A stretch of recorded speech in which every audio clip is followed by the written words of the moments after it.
नमस्कार, स्वराज एक्सप्रेस में आप सभी का स्वागत है। मैं हूं आपके साथ कविता पांडे। बुलेटिन की शुरुआत करेंगे जहां भोपाल में लोकायुक्त पुलिस ने काली कमाई के धन कुबेर सौरभ शर्मा को गिरफ्तार कर लिया है। आरटीओ के पूर्व आरक्षक को टीम लोकायुक्त ऑफिस लेकर पहुंची है, जहां उससे पूछताछ जारी है। लोकायुक्त डीजी जयदीप प्रसाद का कहना है कि 24 घंटे के अंदर कोर्ट में पेश किया जाएगा। वहीं सौरभ के वकील राकेश पराशर ने बताया, कोर्ट आते समय सौरभ शर्मा को हिरासत में लिया गया है। कोर्ट में अवैध गिरफ्तारी का आवेदन लगाएंगे। दरअसल 52 किलो गोल्ड वाले धन कुबेर सौरभ शर्मा लोकायुक्त के छापे के बाद से ही फरार था।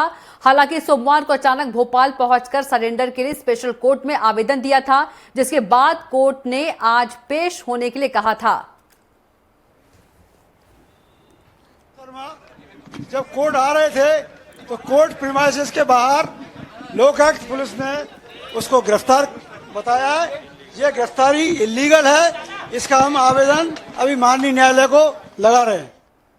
सौरभ शर्मा, जिसके खिलाफ पीसी एक्ट में केस कायम है हमारे लोकायुक्त संगठन में, उसकी आज हिरासत में हमारी पुलिस ने लिया है उसे, और बाकी भी हिरासत में लेके पूछताछ जारी है।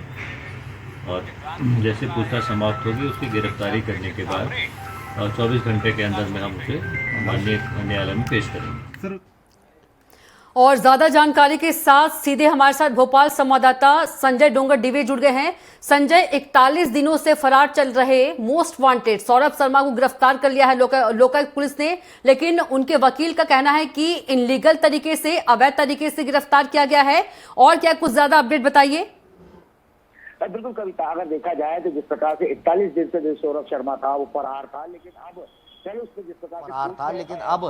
उसने जिस प्रकार से कोर्ट में सिलेंडर करने के लिए आवेदन दिया था कि वो सिलेंडर करना चाहता है, लेकिन कहीं ना कहीं कल जो केस डायरी थी वो पेश नहीं होने के कारण उसने सिलेंडर नहीं कर पाया था। और आज सुबह का जो उसे समय दिया था कि आज उस सुबह कोर्ट में पेश होकर सिलेंडर करना चाहता है। उसके बाद अगर आज की बात की जाए तो जब अगर 41 दिन से जो 3-4 एजेंसियां, लगभग 3 एजेंसियां जो सौरभ शर्मा को ढूंढ रही थी, वो उसे अरेस्ट नहीं कर पाई।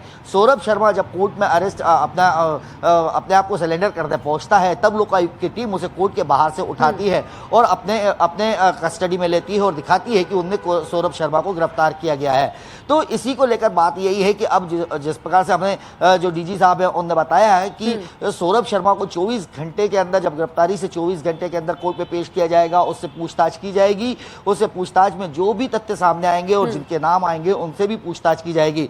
और सबसे बड़ी बात है, सौरभ शर्मा को कहाँ इतने दिन, जो 41 दिन उसने कहाँ फरारी काटी है, उसके बारे में पूछा जाएगा और जहां पे भी वो रहा है उनके खिलाफ भी कार्रवाई की जाएगी। अभी तक देखा जाए कविता, तो कहीं पे भी जिस प्रकार से और जो नाम आ रहे थे सौरभ शर्मा के साथ में, चाहे चैतन सिंह गौर की बात कर ली जाए या शरद जायसवाल की बात कर ली जाए, अभी वो लोग भी फरार है अभी तक, क्योंकि उनकी कोई लोकेशन नहीं मिल पाई है या वो अभी तक लोकायुक्त उन तक नहीं पहुंच पाई है। अगर सौरभ शर्मा चाहता तो लगता है कि लोकायुक्त भी उसको नहीं पकड़ पाती। अब ये क्लियर हो गया है। लोकायुक्त की बात की जाए तो जिस प्रकार से तीनों एजेंसियां जो है, तीनों एजेंसियां यहां तक पता नहीं लगा पाई थी कि सौरभ शर्मा 41 दिन तक कहां है, यानी कि ये उसकी लोकेशन तक ट्रस्ट नहीं कर पा रहे थे। कोर्ट पे कल की बात देखी जाए तो कल वो कोर्ट में आता है और कोर्ट से निकल जाता है। कहीं उसने कहीं रास्ते या कहीं गाड़ियों से पार किया होगा, कहीं रोडों पे निकला होगा, कहीं एयरपोर्टों से निकला होगा, लेकिन फिर वही बात आती है कि कहीं ना कहीं जो सुरक्षा की दृष्टि से देखा जाए तो आज क्या स्थिति है।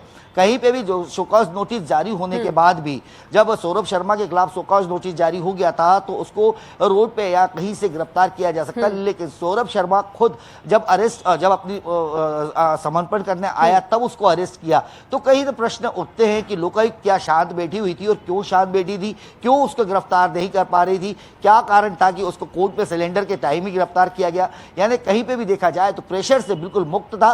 अगर कल चाहती तो कल भी कोर्ट में जब पहुंचा था सौरभ शर्मा तब गिरफ्तार करते, लेकिन उसके बाद भी गिरफ्तार नहीं कर पाए। उसे 24 घंटे का समय मिला कि 24 घंटे में सौरभ शर्मा कहां है, यह तक लोकायुक्त या ईडी की जानकारी में नहीं आया। जब वो खुद कोर्ट पे सिलेंडर करने जा रहा था, कोर्ट के आदेश पे कोई सिलेंडर करने जा रहा था, तब उसे गिरफ्तार किया गया। तो प्रश्न जरूर उठता है कि लोकायुक्त आखिर लोकायुक्त हो या ईडी हो, सौरभ शर्मा को लेकर इतना ढोलमोल रवैया क्यों अपना रही थी। कविता, अगर देखा जाए तो जो आज की गिरफ्तारी है उसको लेकर सौरभ शर्मा के जो वकील ने प्रश्न चिन्ह लगाया है कि कोर्ट में जब वो सरेंडर करने जा रहा है और उसको उठाना कहीं ना कहीं एक न्याय उचित नहीं है, और उसको सरेंडर करने के बाद अगर अरेस्टिंग कोर्ट जज सब कुछ करवाते तो कहीं ना कहीं न्याय उचित होता। तो इसको लेकर भी उन्होंने एप्लीकेशन लगाई है। कविता, इसमें सबसे बड़ी बात ये दिख रही है कि जिस प्रकार से सौरभ शर्मा के परिवार और वकील ने एक शिकायत पत्र दिया था, उसकी सुरक्षा की मांग की थी कि सौरभ को कहीं ना कहीं जान का खतरा है, उसकी जान जा सकती है, उसके ऊपर हमला हो सकता है, इस प्रकार की एप्लीकेशन लगाई थी, जिसको आज जो लोकायुक्त डीजी है उन्होंने विराम लगा दिया है। उनका भी ये कहना है कि लोकायुक्त हो या कोई भी जांच एजेंसियां हो, सौरभ शर्मा को किसी भी प्रकार का कोई जान का खतरा नहीं है और उनसे बस सिर्फ पूछताछ की जाएगी और पूछताछ में जो भी आरोपी होगा उसके खिलाफ कार्रवाई की जाएगी। जी बिल्कुल संजय, जिस तरह से लोकायुक्त पुलिस ने सौरभ शर्मा को गिरफ्तार किया, बिल्कुल ही फिल्मी अंदाज नजर आया और कहीं ना कहीं अगर देखा जाए तो आज कभी भी किसी भी समय सौरभ शर्मा को जो है कोर्ट में पेश कर सकती है लोकायुक्त पुलिस।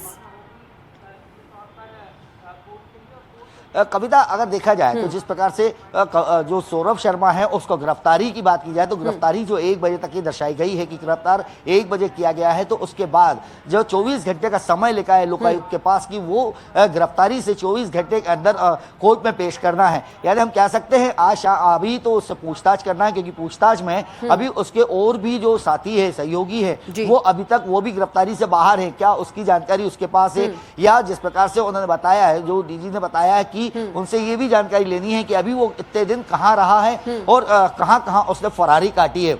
और सबसे बड़ी बात है कि जो 41 जो 52 किलो सोना और लगभग 11 करोड़ रुपए जो उसकी गाड़ी में मिले थे, वो कैसे पहुंचे थे, किसके थे और कैसा इतना बड़ा कैश उसने कहां पे क्यों रखा था। इस प्रकार के कई प्रश्न हैं जो अभी सौरभ शर्मा से पूछे जाना है। तो जब तक सौरभ शर्मा से पूछताछ होगी तो लोकायुक्त के पास बिल्कुल 24 घंटे का समय है, 24 घंटे बाद उसे कोर्ट में पेश करेगा। लेकिन इसके बाद भी अगर देखा जाए तो ईडी भी इसमें अपनी एंट्री लेगी और ईडी भी सौरभ शर्मा के लिए पूछताछ जरूर करेगी कि आखिर उसके पास इतनी अंकुर संपत्ति तो आई कहां से, इसमें कौन सफेद पोश है या कौन लोग हैं, कौन व्यापारी हैं, कौन लोग हैं जो इतनी अंकुरित संपत्ति जमा करने में इसका साथ दिया था।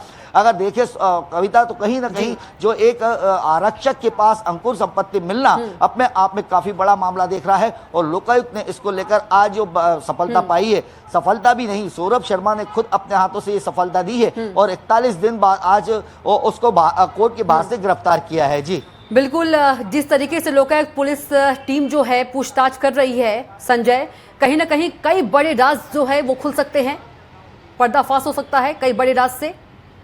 बिल्कुल कविता, जिस प्रकार से सौरभ शर्मा की मां ने यह बताया था कि जब सौरभ शर्मा को अगर सुरक्षा की गारंटी मिलती है तो सौरभ शर्मा खुद आके सरेंडर करेगा, तो उनकी माता का कहना बिल्कुल सही हुआ। कल जब वो कोर्ट पहुंचा था तो सरेंडर करने पहुंच गया था, लेकिन उसकी वहां पे सरेंडर नहीं कर पाया। अब की बात जो उनका सेकंड का था कि जब सौरभ शर्मा अगर अरेस्ट होता है, सौरभ शर्मा जब सरेंडर करेगा तो उसके बाद कई परतें खुलेगी और कई बड़े लोगों के नाम इसमें सामने आएंगे। तो बिल्कुल कविता, इसमें कोई दो राह नहीं, क्योंकि एक आरक्षक के पास इतनी बड़ी अंकुर संपत्ति, एक आरक्षक तो नहीं लेकिन उसके साथ जो और सहयोगी रहे होंगे उनके नाम जरूर खुलेंगे और कई बड़े खुलासे सौरभ शर्मा के बयान से होंगे। जी बिल्कुल, जानकारी के लिए और हमारे साथ जुड़ने के लिए संजय आपका बहुत ही धन्यवाद।